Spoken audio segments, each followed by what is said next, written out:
give me whatever the best way to get a hold of you is in case I need to follow up with you on a question you have today or anything. And with small groups like this, we usually just let whoever wants to start as long as everybody's respectful of everybody else. So whoever wants to go first, go ahead. That's Houston. I guess. I mean, I usually take a long time, so. That's all right. Okay. Well, then maybe start and then we'll take a break and let someone Okay, else go. this doesn't have to do anything with the budget. I'm really worried about the elections. Yep. With what's going on in Green Bay. You've probably heard what's going on there. Yep. With the emails and everything. I have a bunch of emails here Yep. and there's an article in Wisconsin Spotlight, how Mark Zuckerberg funded what did they fund? The National Vote at Home Institute. And Yep. the emails where it was from the guy Michael Spritzer Rubenstein. He was contacting the Hyatt, somebody from the Hyatt, about the SSID was hidden, and it said it should only be used for sensitive machines that need to be connected to the internet. So the voting machines were connected to the internet. And also the... So do you want to know what's being done about this? Yes, I want to know what's going to be done. There Yeah. should be arrests, indictments. This is a felony. This is voter fraud. Yep. I believe that should be happening. Also, So, well, I Mark, have the whole you packet. Can you fill her in on what? As soon as she stops talking, I'd be happy to, but Okay. I want to make sure she's got a chance to say what she wants to say Okay. first. Okay, I'll go with what I want to say, and then you can Yeah, respond, I guess. So however you want to Okay. do this, Okay. All right, I can sit and then, and listen. okay, and then I sent you video about, you've heard about Mike Lindell? Yep. He has 3 videos on his website, mikelindell.com, Okay. about how the votes were flipped, how the ballot boxes, the illegal ballot boxes, drop boxes by Zuckerberg were placed around the large cities. I would, encourage you to look at that. There's the Navarro report. He's a PhD in Harvard. He's a professor emeritus of economics and public policy at the University of California for 20 years. He had come up with 3 volumes, and it says all about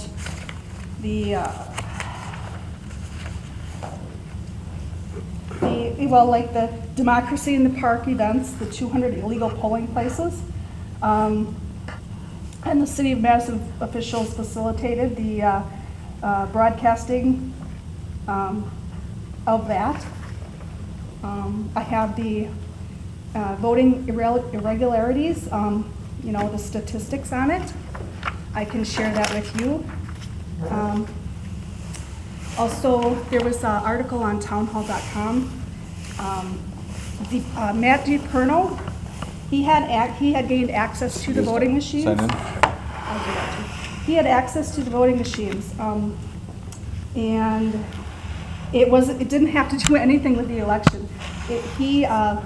Somebody filed a lawsuit, and he was able to look into the voting machines.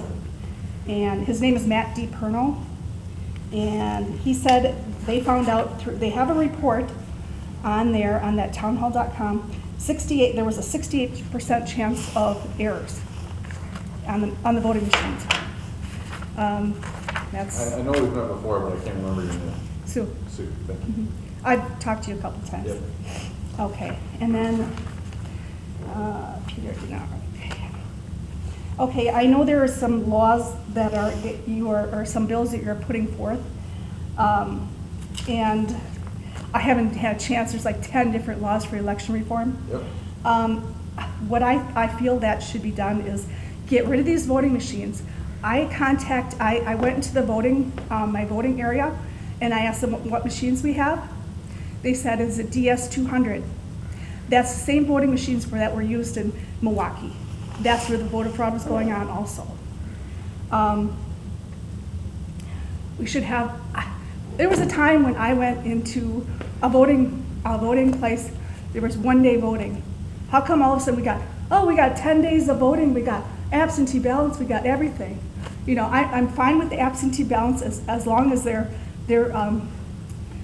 have voter ID, they have, you know, they have to have some proof. Also, I have other solutions that would be beneficial. And I'm borrowing this from Sanctuary States for Liberty.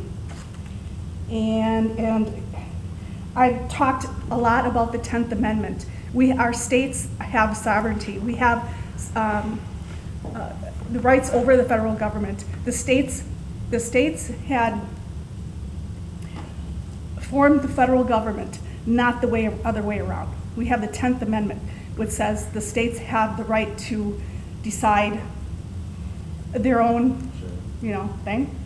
So, Sue, I think I understand, you know, a fair amount of what your concerns are, and I wonder if I could have a chance to tell you what we're working on it. Okay. And then maybe see if some folks here have some other issues. And I don't mind spending a fair amount of time on this issue because it is one of the bigger issues before us right now. There's no doubt about it. The concerns about the accountability in our elections are of great concern to a lot of people, and rightfully so. There are certainly some things that have been exposed.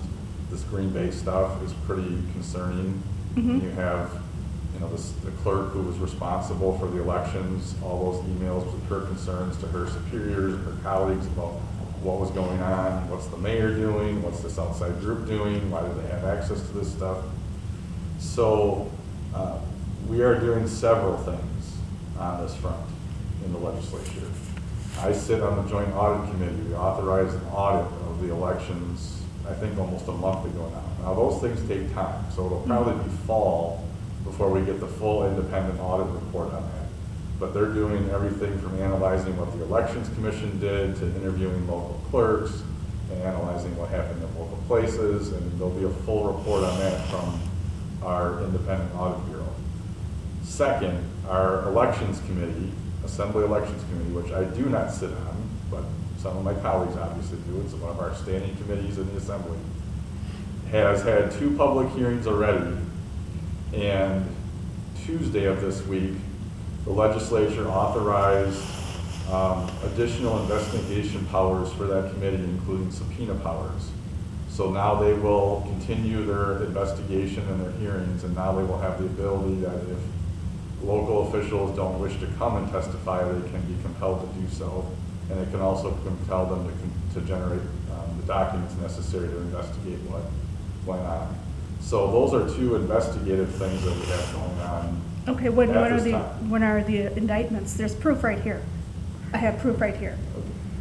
So, Sue, we have to remember, and this has been something that's been, I've been talking about a lot for the last year with folks. We have to remember our system of government. And the legislature makes the laws, mm-hmm. and the executives enforce them, and the courts decide then on that enforcement and whether or not laws are followed. So I can't indict anyone. District attorneys can, the attorney general can, law enforcement can ask for those indictments, things of that nature. So I can't tell you, I'm not qualified, I don't have a job where I can tell you where indictments are. Now I think if we continue to have these investigations, I think you're going to see there's some other communities as well that will have stuff similar to Green Bay. And I think it's possible that the local officials may do their jobs and do those things. But I don't have any role in that, and so there isn't anything that I can say or do to help you, answer that question for you. That's just not the role of the legislature. So we also, as you mentioned, have several bills before us, and so that is our role to write the laws. And we will, I'm confident, send several bills to the governor's desk this year to try to clarify some of this stuff, to make it clear in statute that things like ballot harvesting in the park in Madison should not be allowed. We're going to have to clear up what that indefinitely confined means on those absentee ballot reports, because as I heard you say, and I agree with this, you're fine with absentee ballots, but you have to have the accountability. You got to have the voter ID, you got to have the proper paperwork. Clerks filling out paperwork that's not complete, things like that. That creates all of this concern. I mean, maybe they aren't even cheating. but we don't know. As soon as you start doing those things that create the thought of what's going on here? Why are people not following the law? Why are people skipping steps in the process that assures the accountability? And maybe no one did anything wrong as far as cheating on the ballot, but when they skip those steps and they raise those questions, it's very legitimate for people to be concerned. And maybe there was fraud, we don't know. So it creates that uncertainty, and a lot of people are very concerned about it. You're certainly not alone. But I don't want to, I mean, I can stay a little bit later, but I have to make sure I make my next stop too, so I want to make sure we have time for other Okay. folks as well. Can I add something? And you may not like it, but the accusations that you're talking about are a slap in the face to our town clerks and our county clerks and the different municipalities, because this last election, everybody knows that it was very, very hectic, and I defended everything that we did in our municipality, and I can see where some places, I know the city of Milwaukee, when they cut all their voting places out and reduced that first time with the elections last fall, and there may be some places where, like you said, stuff has fallen through the cracks. Sure. But some of it may have been deliberate, but I think the majority of it was as secure as any election could be. I And totally that's agree. and that's what I told my clerk, and I think I told it to a couple of the electors and the workers. And I says, above all else, the integrity of the election has to be held very high. Yeah. No, I totally agree, and I didn't mean that. I hope I didn't give that impression that I was saying that these things happen locally. There's no evidence of that. I don't believe that to be the case at all. This is stuff mostly in big cities and outside of Dodge County. I've had some people in our own township accuse us of hauling people in, and that is impossible. And I told him, I says, if my clerk heard you say that, you'd look like Beetle Bailey after Sarge got done with him. So. Yeah, I wasn't saying everybody's doing it. I'm just saying specifically Green Bay, I have proof what's going Yeah. on up Gary, there. what do you got? So, Well, I'll talk a little bit about the budget right away. It's good to see you. I missed you at my other stops. I know, well, if we had things going on, I couldn't You're visit. busy. All right. But on the budget, I'm going to talk about how you're allotting some of the money already, which I think is just disgusting. You've already programmed in $1 million for defense of the gerrymandering. That's going to be obviously coming up again when we have to do our census. For hiring the attorneys? Yes, I think that's disgusting, and this stuff has been prorated back to January 1st already. We haven't even done the legal rigging of the of the redistricting, and it is legal because he who writes the laws rules, and that's the way it is. It's not right. Gerrymandering is totally wrong. We should be talking about getting rid of it and going to maybe an Iowa-type redistricting drawing. We need something that's honest and fair, not something that's legally correct, because you and I both know he who writes the laws rules. Well, I would say it needs to be both. We certainly need to be legally correct. We need to comply with all the Supreme Court standards that they've put in place for voting laws in Wisconsin to protect the U.S. to protect minorities and things like that. So we'll make sure we do all that and follow the laws. But I agree, it should be transparent, and that's what we'll surely try to do. Whether we still have to have lawyers to help us make sure we follow all the legal requirements. That's because if you want them to follow your rules, Mark, we know that. What's disgusting is the last time you did that 10 years ago, everything was in secret. You couldn't even see that unless you signed. I wasn't in office then. Well, I mean, the people that were there couldn't see what was going on unless they signed an affidavit that said they would say nothing. That's wrong. And right now you're trying to pass what? Some laws that are trying to suppress the open meeting laws, that we can't have it recorded in the papers, on the idea that you're going to save money. by not having to do that.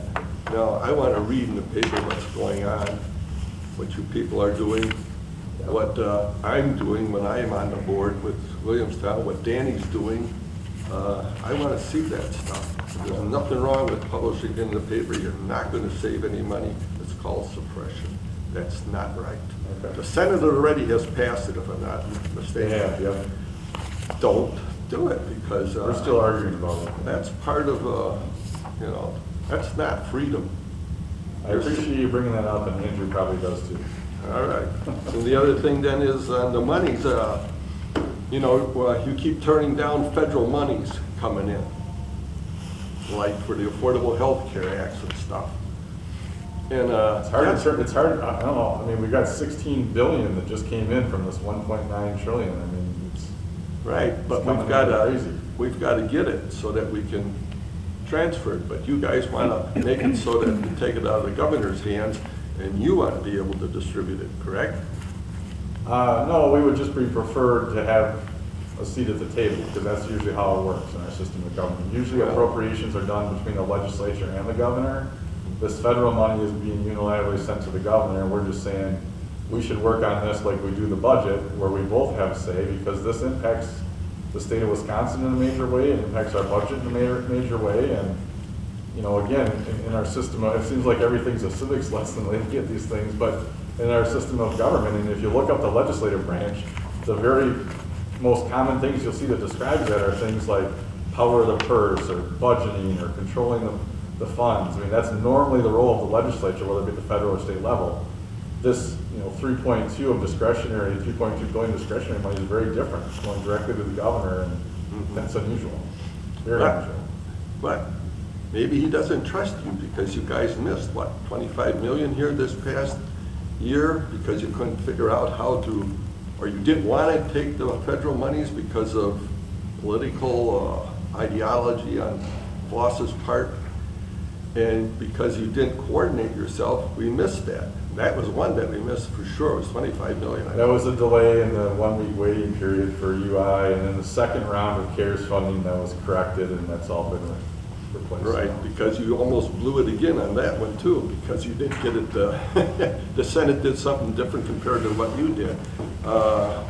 But the point I was making is you're turning down those federal dollars because Voss doesn't want to. Yet Voss took, $1 million for his little popcorn factory when they got, the government paid those PP protection for payment things. It's good for him to take it privately, but then when the state, which would benefit all of us, and get some of our own federal tax monies back here, because all we do is we send our tax monies in and then you people turn them down because of ideology problems. That's wrong. I want some of that money. I want it back too to help our roads. And mainly I want it back to, on our budgets, we have a mental health problem that we're not addressing. And the last time they brought up something like this, people decided, oh, we'll build a big mental health facility up north. We don't need more facilities. What we need is, we need more workers in the county areas. As a father of a bipolar person, I know what the struggles are trying to get them help. They need help. I talked to the police officers, neighbors of mine, and I ask him, when they go off their meds, what do you guys got to do? And he says, well, we can't do nothing to help them until they break the law. Well, when they break the law, then it becomes huge. If we can control that by having psychiatrists in the county level and a better amount of them, they're there for a little while and then they're gone. People have got to establish a contact with them.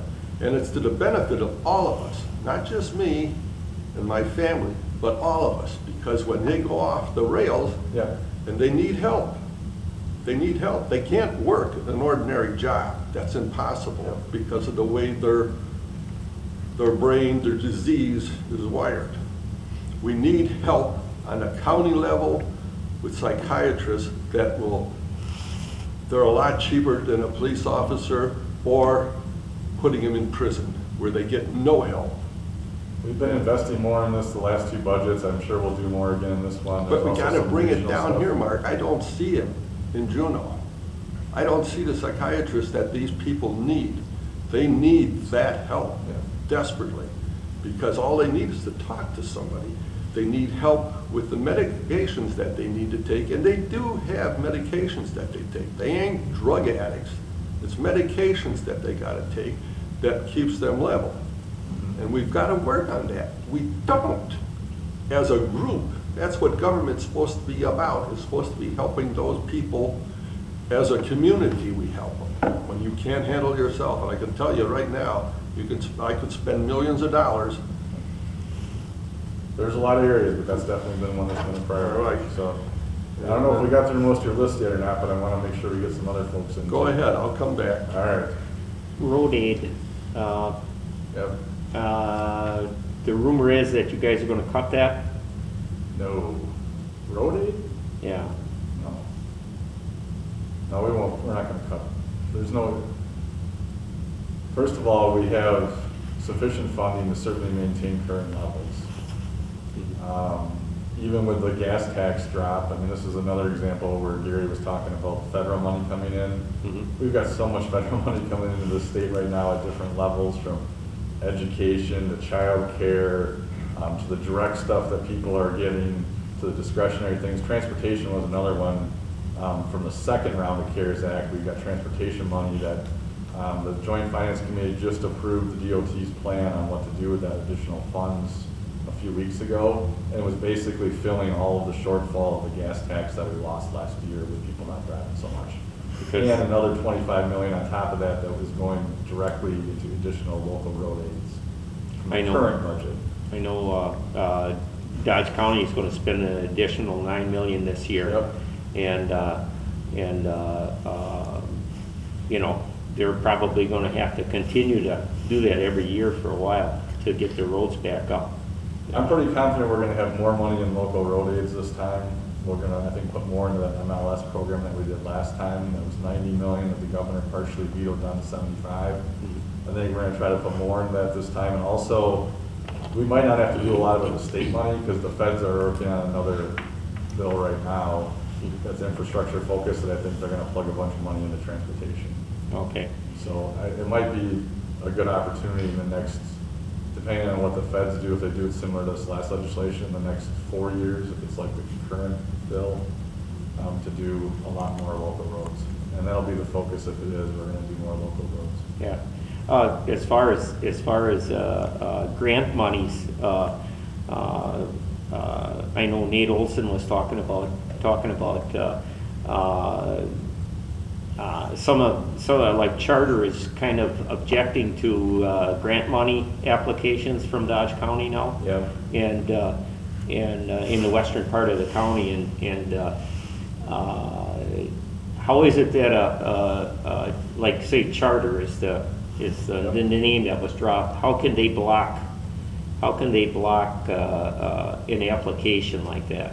Well, I don't know if they can block it. They can weigh in just like anyone else can. This is handled by the Public Service Commission, so it's not I don't have any say in it. The Public Service Commission is a separate entity by design. But what Charter does is during the public comment period on those things, they make their opinion known. And whether the Public Service Commission takes that under account or not, I really don't know. But that's what they're doing, is they're telling the Public Service Commission, don't do that because we've got that, or that's in our area, or whatever their claim is or their objection is. Others can weigh in there too. But Nate did mention that to me several months ago already. But then they did end up getting that grant. They did. Through the CARES Act funding, when the governor did additional 24 million or something like that into broadband. So they didn't get it on the first round. They thought maybe it was the objection from the utility, but in the next round they did end up getting that grant. At least the one he talked to me about. It might be different than what you were talking to him about. Yeah, no, the one that he talked to me it's about. been about 3 weeks or so. It might even be a month since I had talked to him. Okay. He mentioned that. Yeah. Yeah, Anybody else? I have a question. You mentioned education. How much money do we get from the federal government to the state? Approximately? Overall, or just in this recent CARES stuff?